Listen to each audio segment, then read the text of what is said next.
Բարի երեկո հարգելի հետևորդներ, օրվա կարևոր նորություններով եթերում է IBC լուրերի ամփոփիչ թողարկումն է, ես Սվետլանա Պետրոսյանն եմ, նախ կարևորը համառոտ։ Վարդան Ղուկասյանի առողջական վիճակը կրկին վատացել է, ինչ պայմաններում են պահում համայնքապետին։ Տնային կալանք, գրավ և բացակայելու արգելք, Դավիթ Համբարձումյանի խափանման միջոցը փոխվել է։ ՀՑԿՀ-ն իմացել է հեծի խնդիրների մասին, Ղազինյանը դատարանում մանրամասներ է հայտնել։ Անգամ հանձնաժողովից ինձ այսպես կատակ ասել են շատ փոքր էս պայքարում։ Գրելանդիայի շուրջ քննարկումները շարունակվում են, Ռուսաստանը հանդես է եկել հայտարարությամբ։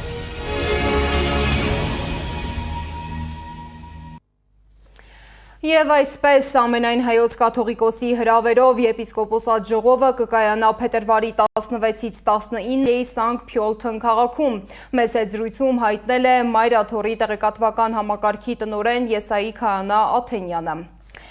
Այս ընթացքում ազգային ժողովում ներկայացվել է նոր օրենսդրական նախագիծ, որը վերաբերում է հայ առաքելական եկեղեցու հուշարձաններին։ Ըստ նախագծի եկեղեցուն պատկանող պաշտամունքային կառույցները հնարավոր կլինի օտարել միայն կառավարության համաձայնությամբ, որպեսզի ապահովի դրանց հանրօգուտ և նպատակային օգտագործումը։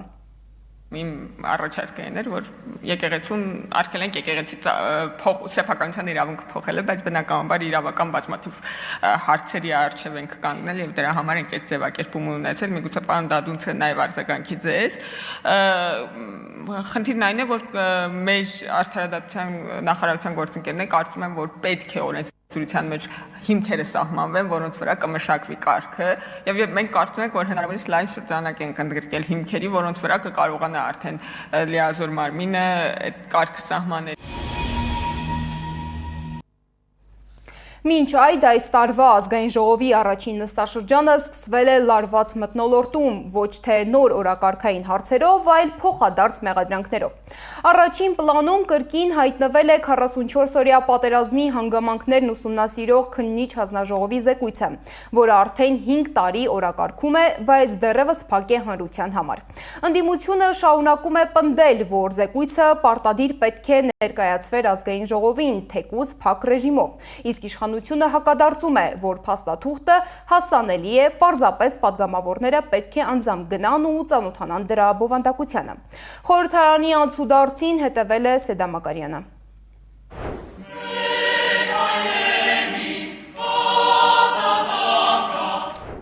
Երգ-գրկախառնություններ, համբույրներ, ազգային ժողովի 2026 թվականի առաջին նիստը քաղաքացիական պայմանագիրն այսպես էր սկսել։ Բայց հետո եկավ ընդդիմությունն ու սկսվեցին փոխադարձ մեղադրանքներն ու թեժ քննարկումները։ Ու քանի որ այս գումարման ազգային ժողովի վերջին նստաշրջանն է, Հայաստան խմբակցության պատգամավոր Գեգամ Մանուկյանն ազգային ժողովի նախագահից փորձեց պարզել, թե 44-օրյա պատերազմի հանգամանքները քննող հանձնաժողովի զեկույցն ինչու ազգային ժողով չի ներկայացվելու։ Եղբայրներ ջան, քույրեր ջան, գնացեք ծանոթացեք։ Քիչեք ծանոթանում։ Մեզ քննադատում եք, բայց չեք եք ծանոթանալ։ Ինչի՞։ Պատգամավոր կա գնացել է, մտել է ներս, բացել է, նայել է, ասել է, չէ, շատ է, հետո կնայեմ։ Ի պատասխան Ալեն Սիմոնյանի պնդումների Գեգամ Մանուկյանը հիշեցրեց ընդդիմությունը ծանոթացել է փաստաթղթերին, բայց դրանք զեկույց չեն կարող համարվել, որովհետև չեն ներկայացվել ազգային ժողովին։ Բայց պետք է արձանագրել, որ այս խորհրդարանը ավարտելով իր աշխատանքը, այդպես էլ այդ խորհրդարանին չներկայացվեց 44-օրյա պատերազմի քննիչ հանձնաժողովի զեկույց, եւ եթե պարոն Սիմոնյանն ասում է մի օր չէ, երկու օր չէ, բազմաթիվ օրեր ենք ծանոթացել, ով պետք է ծանոթացել է առնվազն մեր խմբակցությունից, նաեւ գիտեմ պատիվ ունեմ իդ, բայց այդ թղթածրարը, որ կարդացել ենք, հիմա դա ինչ է, զեկույց է համարվում այն, ինչ որ ներկայացվում է ազգային ժողովին։ Պատերազմի հանգամանքները քննող հանձնաժողովի զեկույցի մասին բանավեճն այսքանով չավարտվեց։ Ալեն Սիմոնյանն ու Գեգամ Մանուկյանը շարունակեցին միմյանց մեղադրել։ Միջամտեց նաև Արծվիկ Մինասյանը, հիշեցրեց, ազգային ժողովի բոլոր պատգամավորները չեն, որոնց իրավունք է տրվել ծանոթանալ զեկույցին։ Հիմա եկել եք այստեղից կանգնել եք, հոխորտում եք ընդդիմության վրա, ինչի՞ չեք գնում ծանոթանալ։ Մեծ մասը ընդդիմության ապօրինի քրեական գործերի հարուսման տակ է, ներառյալ ես։ Այո, եւ ըստ օրենքի ես իրավունք չունեմ փաստորեն ծանոթանալու այդ զեկույցի։ Միմյանց հետ բանավիճեցին նաև ԿՊԱ-կան падգամավորները Խաչատուր Սուքեսյանը Հայկ Սարգսյանին մեղադրեց ծառայության մասին օրենքում փոփոխությունները հանուն գումարի անելու համար։ Պարոն Սուքեսյան, նախ գումարի հետևից չենք ընկել նախագծով, հետևյալն է ասվում. նրանք ովքեր չեն ծառայել, իրենց հասակակից տղաները ծառայել են, իրենք պետք է այդ բացը լրացնեն։ Առաջին ծառայությամբ։ Եթե ինչ-ինչ պատճառներով մինչև 27 տարին չեն կարողացել ծառայել, ուսման մեջ են եղել կամ առողջական խնդիրներից կամ ընտանեկան պայմաններից ելնելով, թող գան եւ ծառայեն եւ իրենց բացը լրացնեն եւ հավասարվեն իրենց ընկերներին։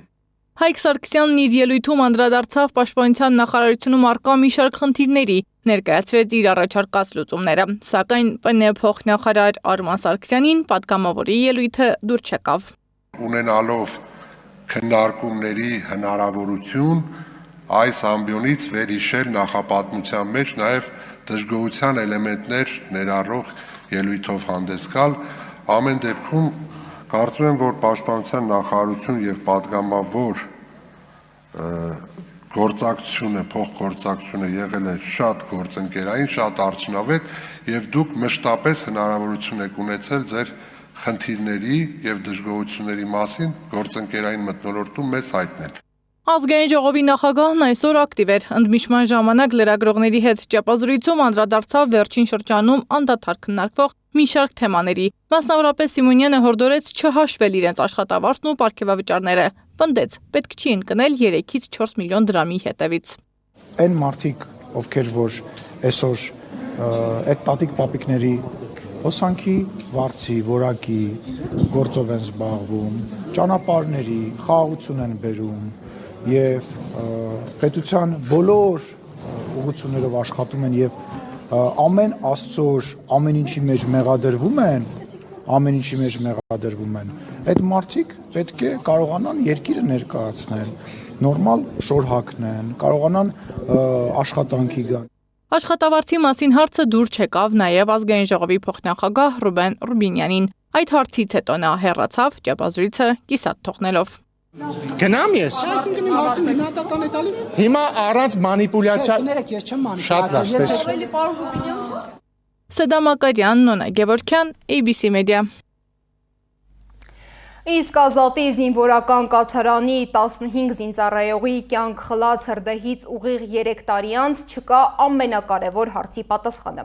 որն էր հրդեհի իրական պատճառը։ Տուժողների իրավահաջորդների փաստաբան Նորայր Նորիկյանը շարունակում է պնդել, որ իրարամերժ ցուցմունքները թերի նախաքննությունը ավելի շատ հարցեր են առաջացրել։ Հրդեհի գործով տուժածների իրավահաջորդները ողբերգությունից 3 տարի անց էլ չեն հրաժարվել Նիկոլ Փաշինյանին եւ Պաշտպանության նախարար Սուրեն Պապիկյանին դատարան կանչելու մտքից։ Փաստաբանի խոսքով պարզ չէ նույնիսկ թե ով է զոհերի դիերը հանելու հրահանգը տվել։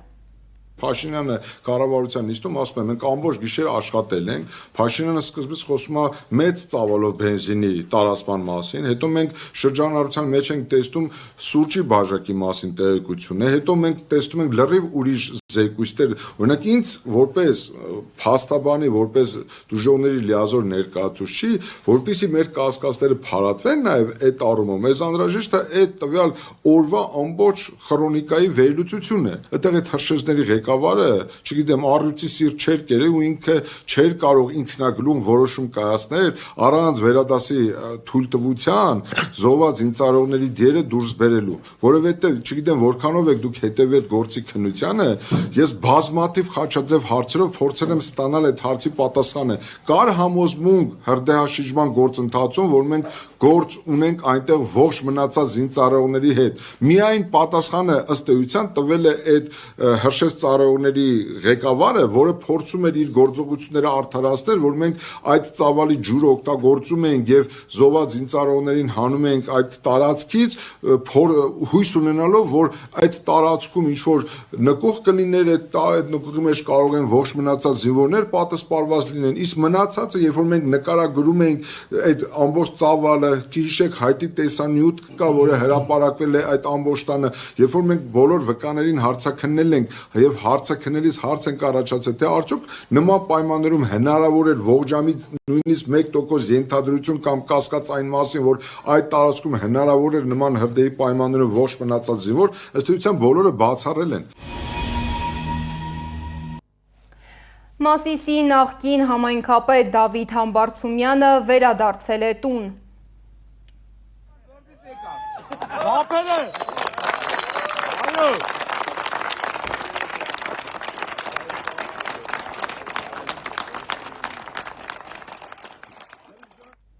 Նրա նկատմամբ կիրառված խափանման միջոցը վերացվել է և այժմ նա գտնվում է տնային կալանքի տակ։ Որոշումը կայացրել է վերաքննիչ քրեական դատարանը։ Տնային կալանքի պայմաններում Դավիթ Համբարձումյանին արգելված են տեսակցություններն ու այցերը, բացառությամբ ընտանիքի անդամների և պաշտպանների։ Դավիթ Համբարձումյանի նկատմամբ որպես հայաստանական խափան միջոցներ կիրառել տնային կալանքը վերաբեր և կասեցել։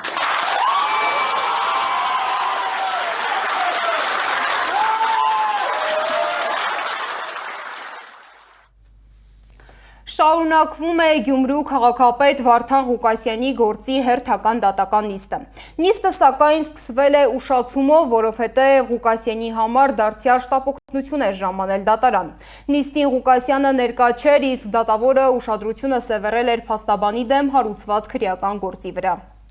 Պատվարժան դատարան, նախ այս տեղեկությունը ձեզ որտեղից մեր, ձեր գործընկերները ովքեր էին Կարեն Անդրեասյաններ, թե Նիկոլ Փաշինյանի երկու և երրորդը։ Այո, ես կներկայացնեմ, ես դատվածություն չունեմ, Նիկոլ Փաշինյանի գործակալ հողերը հանձնող գումարների դիմաց նախորդ իշխանությունների կողմից բերել մցված խորհրդարան այդ խոսքերի համար, այո, ես դատապարտվել եմ, գումարը մուծել եմ, դատվածություն չունեմ, արտոնագիրս ուժի մեջ է և խնդրում եմ պարզաբանեք նաև հանրությանը, ով էր ձեր ընկերը, Նիկոլ Փաշինյանը, Կարեն Անդրեասյանը, թե Միշիկի եղբայր Գրիշիկը, ով էր ձեր ընկերը։ Դատարանի նկատմամբ անհարգալից վերաբերմունք դրսևորելու համար դատարան ձեզ հայտարարում է նկատողություն, լռեք, նստեք և լսեք, նստեք և լսեք։ Դատարանը հայտարարում է երկրորդ նկատողությունը ձեզ, պարզաբանում է, որ հաջորդիվ դատավորական սանկցիաների կիրառությունը կարող է հանգեցնել ձեզ վարույցից հեռացնելու։ Նիստին զուգահեռ դատարանի դիմաց քաղաքապետի խորհրդականը հայտնել է Ղուկասյանի պահման պայմանների մասին։ Լիլիթ Աղիկյանը պատմում է, որ մեկուսարանը խոզանոցի է նման, իսկ Ղուկասյանին ըստ նրան մահվան են տանում։ Տիկին Պոստանջյանը փորձեց մուտք գործել ԱԱԾ մեգուսարան, դա օրինական իրավունքն է, որովհետեւ անձնական բժիշկը, որը ամիսներ, տարիներ շարունակ զննության է ենթարկել եւ իր աչքի տակ է եղել այդ հիվանդը, տեսնի այդ դինամիկան, պատասական դինամիկան թույլ չտվեցին, սա արդեն իշխանական կապրիզ է եւ ուղիղ մարդուն տանելու մահվան, դա այդ քաղաքականությունն է, այլ բան չեմ կարող ասեմ։ Դուք որագեք, մարդը, որը վատ է, դուք դրսում եք վատ վիճակի մարդու տեսնում, շտապօգնություն եք կանչում։ Մեգուսարանում պահել այդ պայմաններում անմարդկային հազար ներողություն կներեն ինձ այդ մարդիկ, խոզից էլ վատ պայմաններ, ինչ է նշանակում վարագույր չունեն, վարագույրով է փակվում պետքարանի դուռը։ Իսկ վարչական դատարանում, որտեղ Տաշիր կապիտալ ընկերությունը վիճարկում է հեծին կառավարման լիցենզիայի զրկելու հարցը, հեծի գլխավոր տնօրենի նախկին պաշտոնակատար Դավիթ Ղազինյանը հայտարարել է, որ հանրային ծառայությունները կարգավորող հանձնաժողովը նախկինում տեղյակ է եղել ընկերությունում մի հայտ եկող խնդիրների մասին, բայց հիմա կարծես լռելը ավելի շահավետ է դարձել։ Մարդկանցից վերցնում են իբրև թե ցուցմունքներ, վախի մթնոլորտում, դա եմ ձեզ ասում, ունենք անվտանգության տնօրինություն, որը մեր օրոք այդպիսի ուղղակի թույլ չէին տալիս այդպես աշխատել։ Այսինքն կանչում են մարդուն, պետք է ցուցմունք տաս։ Արդեն մարդու բնականաբար որոշակի այն այսպես բաղադրիչներ կպցնելով եւ մի դեպք ունեն ընդհանրապես, եթե բարձրաստիճան այսպես դարձնեն, մի դեպք, որ ինչ-որ մի շրջանային էլեկտրական ցանցի ղեկավարի ունենա, մի դեպք 53 թե 55 շրջաններ էլեկտրական ցանց ունենք, մի ղեկավարի անունը շրջաններ, ամեն մի փոքրիկ շրջանի ղեկավարի անունը շրջաններ։ Հայաստանի հակակոռուպցիոն կոմիտեն օպեր հետախուզական և գաղտնիք հնչական գործողությունների արդյունքում ձերբակալել է ՊԵԿ-2 գլխավոր օպերլիազորի։ Նրանք մեղադրվում են տնտեսվարողի համար ապօրինի գործ կատարելու դիմաց 9 միլիոն դրամ կաշառք ստանալու համար։ Եվ առողջապահության նախարարության պատուհաս դարձած նոր բարեփոխման մասին։ Հայաստանի առողջապահության համակարգում պարտադիր ապահովագրության ներդրումը քաղաքացիների համար դարձել է իսկական պատուհաս։ Քաղաքացիները չեն հասկանում ով է ընդգրկվում եւ ով դուրս կմնա գործող սոցփաթեթից։ Իմ գործընկեր Անահիտ Սարգսյանն է փորձել գտնել հաճախ տրվող հարցերի պատասխանները։ 200,000 դրամի եւ պակաս աշխատավարձ ստացող քաղաքացիները դեռևս չեն ընդգրկվում առողջության համընդհանուր ապահովագրության համակարգում եւ շարունակում են օգտվել գործող սոցփաթեթից։ Սակայն նորություն կա։ Սոցփաթեթից օգտվելու համար այլևս պարտավոր չեն բուժզննում անցնել։ Միջև 200,000 դրամ ստացող աշխատավարձ ստացող շահառուները իրենք էլի ցանկության դեպքում կարող են գնալ, կարող են չգնալ, 201,000 ավելին արդեն գնում է ապահովության փաթեթի շրջանակներում իր տարեկան այդ բուժզնման անցումը։ Հայաստանում սոցփաթեթի մոտ 130,000 շահառու կա։ Առողջության իրավունք հասարակական կազմակերպության նախագահ Անուշ Պողոսյանի խոսքով այդ մարդիկ հայտնվելու են անհասկանալի իրավիճակում։ 72,000-ը, որը հաճախ խոսակցական ասում են հանգստի փող, սակայն դա այն սոցիալական գումարներ, որ կարողանում էին սոցփաթեթի շահառուները կանխիկացնել, հանգստանալ, ինչպես նաև կարողանում էին ուսման վարձ, եթե չեմ սխալվում, փոխանցել, ապա անհասկանալի է այս գումարի հետ ինչ է կատարվելու։ 200,000 դրամից ավելի ստացողների համար էլ հակասական կետեր կան։ Մի կողմից պարտադիր է ապահովագրությունը, մյուս կողմից, եթե չանցնես պարտադիր բուժզննումը, փաթեթը չի ակտիվացվի։ Եթե դու ուզում ես քո սոցփաթեթի գումարը ստանաս, պարտադիր չի դու գնաս անցնես բուժզննում, բայց եթե դու ուզում ես, որ ապահովագրական քո փաթեթը գործի, այո, պարտադիր է, որպեսզի դու անցնես բուժզննում։ Եթե քաղաքացին դիմումով ցանկություն է հայտնում սոցփաթեթն ուղղել ապահովագրությանը, սեփական գրպանից մնում է վճարել ամսական 300 դրամ։ Փոխարենը կորցնում է սոցփաթեթի բոլոր արտոնությունները։ Բայց կա եւս մեկ խնդիր։ Հաճախ հիվանդներին տալիս են պատասխաններ գնացեք 3 շաբաթ հետո եկեք, որտեվ դեռ չգիտենք ինչի մասին է խոսքը։ Իրականում շատ անպատրաստից, շատ անհասկանալի մուտք են գործել, չկան պայմանագրերը, չկան նորմալ փաստաթղթավորում։ Առողջության համընդհանուր ապահովագրությունը ներդնելիս առաջ էր մղվում կանխարգելիչ բժշկության կարևորությունը։ Առողջապահության ոլորտի կազմակերպիչը հարց է բարձրացնում։ Այդ դեպքում ինչու է ընդունվում որոշում, որը հակասում է ոլորտի եւ պետության որդեգրած երբեմնի սկզբունքներին։ Անահիտ Սարգսյան, Նոնա Գևորգյան, ABC Media։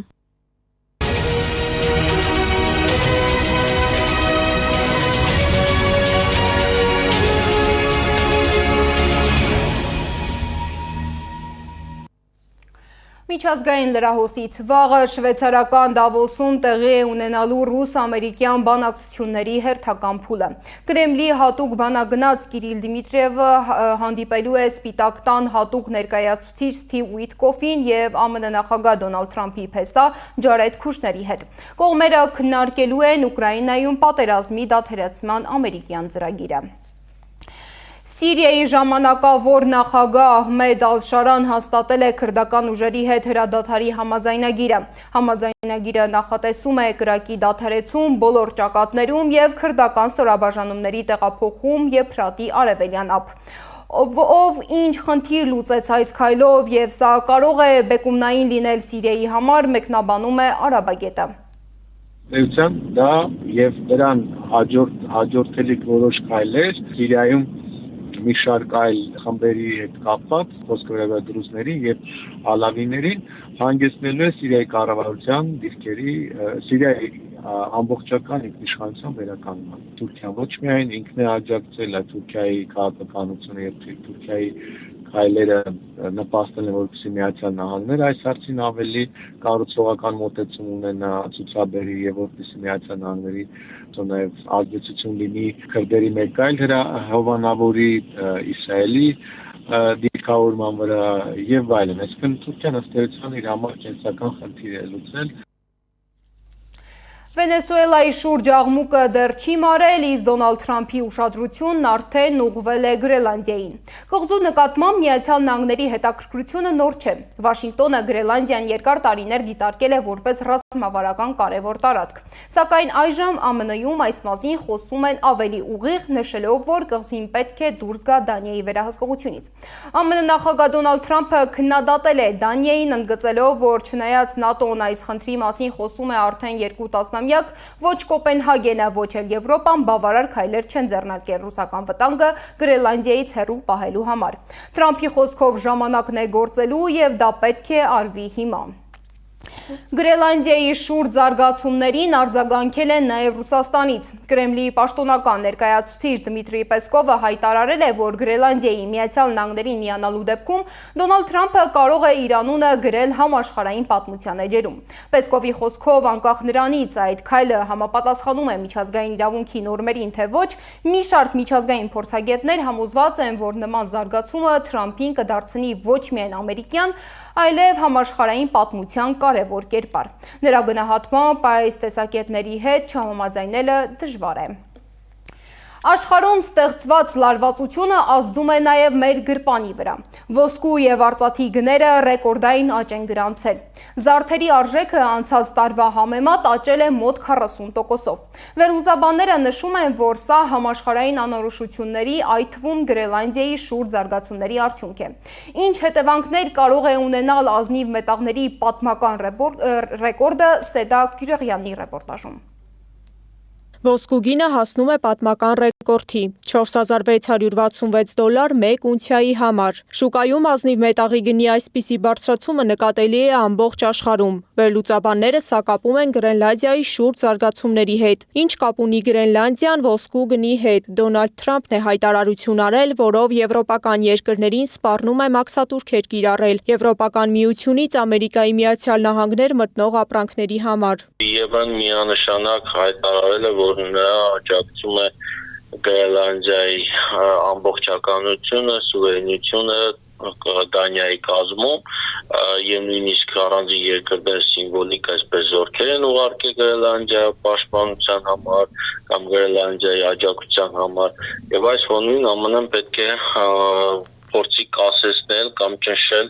այդպիսի ցանկացողների թիվը։ Ամերիկայի Միացյալ Նահանգների մաքսատուրքերի բարձրացման սպառնալիքի ֆոնին Եվրոպան հայտարարել է, որ պատասխան քայլերը չեն ուշանա։ Արդյունքում վերջին 5 ամսվա ընթացքում ոսկու եւ արծաթի գներն աճել են մոտ 40%-ով։ Նման կտրուկ գնաճը կապ ունի այն հանգամանքի հետ, որ անորոշության պայմաններում ներդրողները նախընտրում են կայուն կապիտալ, ազնիվ մետաղները։ Կա վտանգ, որ կարող է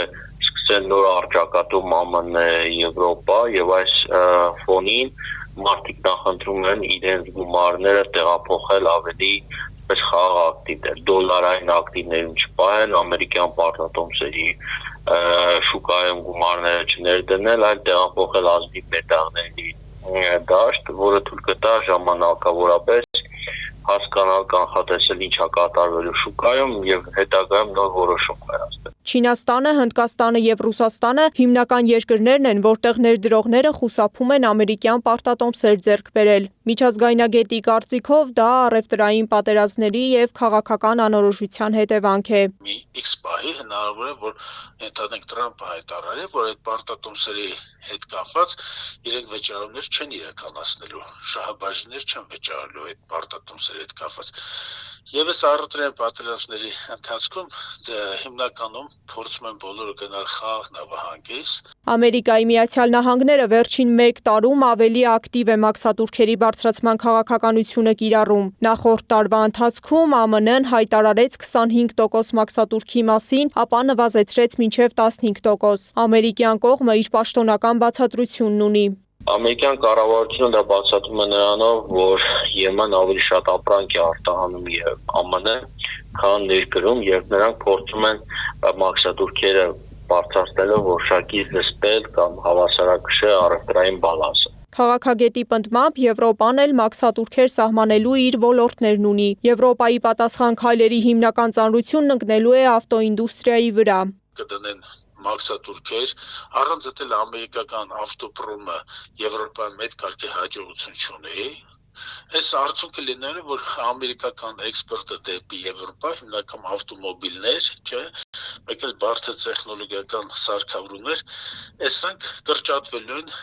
քանակային իմաստով, ծավալային իմաստով։ Աշխարհում ոսկու գնի թանկացումն իր ուղիղ ազդեցությունն ունի նաև մանր շուկաների վրա։ Եթե սովորական սպառողը 1 ամիս առաջ մի քանի անգամ պակաս գումար էր վճարում, հիմա ոսկու 1 գրամը շուկայում 56,000 դրամ է։ Ոսկյա զարդերի գները անցած տարվա համեմատ մոտավորապես 40%-ով աճել են, որը մարդկանց անշուշտ ապախտանում է, որ ոսկյա զարդեր գնեն, եւ վերջի շրջանում մարդիկ, որոնք հնարներ պետք է գնեին ոսկյա զարդերի տեսքով, նախընտրում են գումարը նվիրել կամ այլ իր, քանի որ կա վտանգ, կա